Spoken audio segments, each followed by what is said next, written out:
Welcome back to the old homestead out here on Turkey Creek. Glad to have you back. It's January 4th, 2024, and for reasons that will become apparent here in just a minute, you probably won't see this video for another week or two. I just wanted to take a few minutes this morning and show you 3 knives that I've recently completed and tell you where they're going. Now, all 3 of these knives are actually I'm gifting to different people. We'll start with these 2.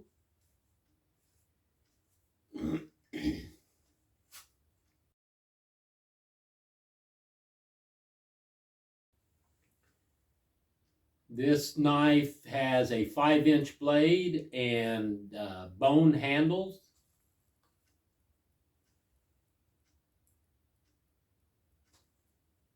And it's in a heavy cowhide sheath. All these sheaths I hand sew with waxed linen thread and use a saddle stitch throughout. The belt loop on the back is more of a 18th century style belt loop. I prefer that over the more modern loop that's integral to the sheath. So that also is hand sewn with saddle stitch.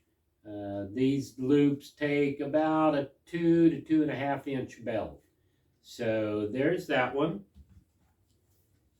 This one is actually a companion knife. The blade came out about 5 1/8, I believe, just over. So the blade is just a tad longer. And this knife also has bone handles. I forged these 2 knives, out of pieces of this chisel. And it's kind of a little story that goes with the chisel. My wife and I are runners, and last summer I was out running along our road out here, which is a county blacktop. It sees quite a bit of farm and oil field traffic. And as I was running along the edge of the road one day, I found a piece of this chisel.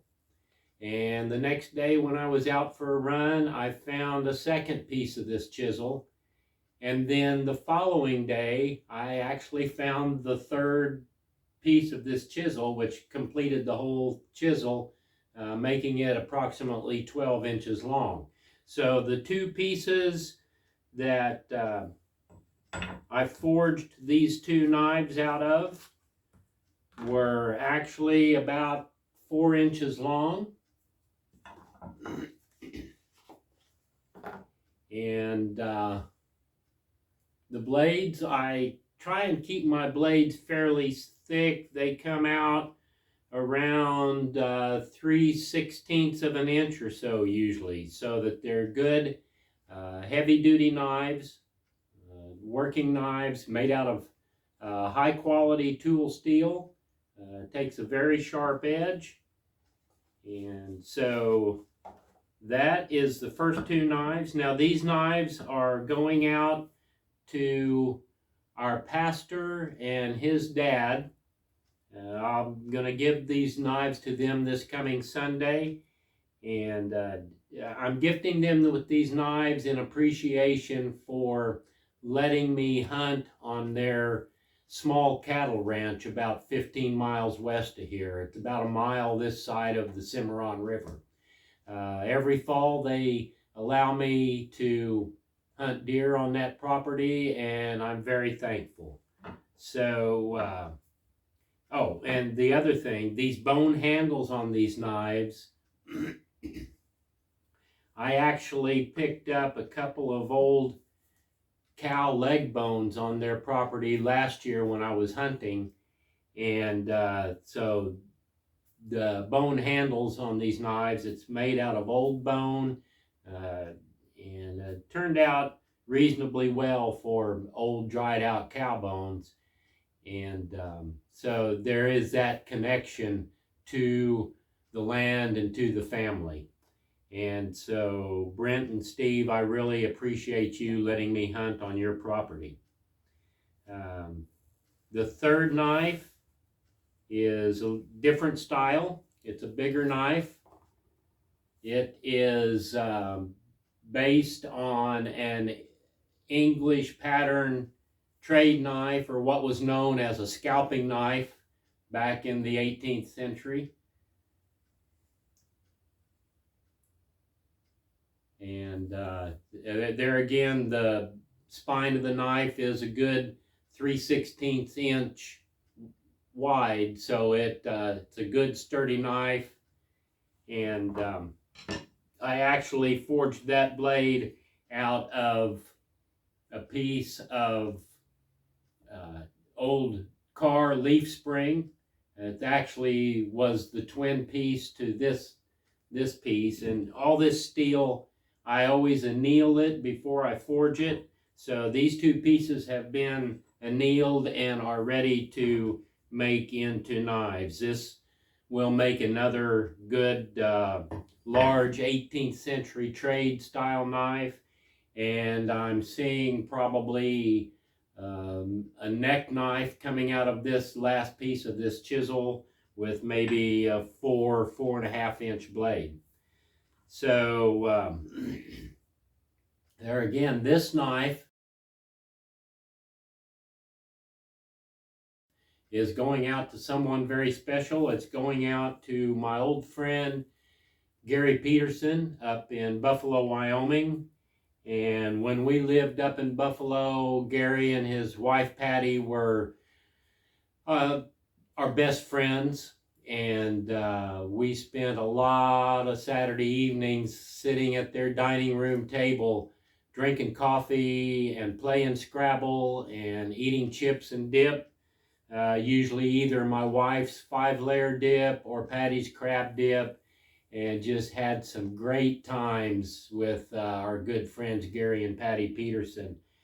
They were actually such good friends that on the night of June 26th, 1990, when our son Ben was born, Gary stayed the whole evening waiting at the hospital. And Ben was born about a little after 11:30, so Gary probably left the hospital at midnight, and Patty was taking care of our 8-year-old daughter Bridget, letting her spend the night there in the Peterson home. And they were doing all of this while preparing to get up very early next morning and making a 25 to 30 mile ride to the Western National Rendezvous. Their horses were corralled just south of Buffalo, and they were riding to Rendezvous up there just below Powder River Pass. So it wasn't an easy ride. They were taking trails and back roads, not riding along the highway, and so they were so gracious and so loving to stay with me and Linda while she was giving birth to our son Ben and taking care of our daughter Bridget. And so Gary and Patty, we've always cherished your friendship. And Gary, this knife is for you. And what makes this knife even more special is this piece of wood right here that I took the knife handle out of. This is actually a piece of apple wood that was standing, this apple tree was standing in Gary and Patty's front yard at that time where they lived there in Buffalo, and a large limb of it had split off, had died and split off. And Gary called me one Saturday morning, this was in probably 94 or 95, and he said, hey, if you want to come cut up this apple wood and use it for smoking meat, you're welcome to it. So I went and did that and smoked a lot of meat with that apple wood. And for some reason, for the last close to 30 years, I have kept this one piece of apple wood, not knowing why. but knew that it would be special one day. And so that is the wood in the handle of this knife. And there again, an English pattern style 18th century trade knife, scalping knife with applewood handle that came from Gary and Patty's front yard.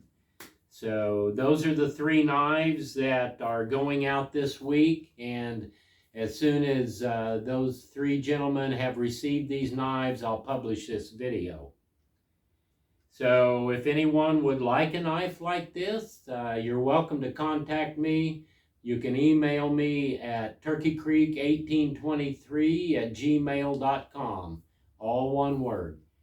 Let me know if you'd like a knife similar to any of these or similar to my own personal knife. I think I've showed you this knife before. This is more in the pattern of a French scalping knife. It has walnut handles, and this was actually forged out of an old hay rake tine, quite old, that I had found buried in the dirt here on our property, here on our homestead. And that's my own personal carry knife. Maybe you would like a knife similar to this, or to this English pattern scalping knife, or maybe a smaller knife such as these knives here. If so, just email me at that email address, and we'll see what we can work out. So that's the three knives I have to show you today, and I enjoyed making them, and I enjoyed sharing them with you. And with that, I'll leave you with one quick final thought.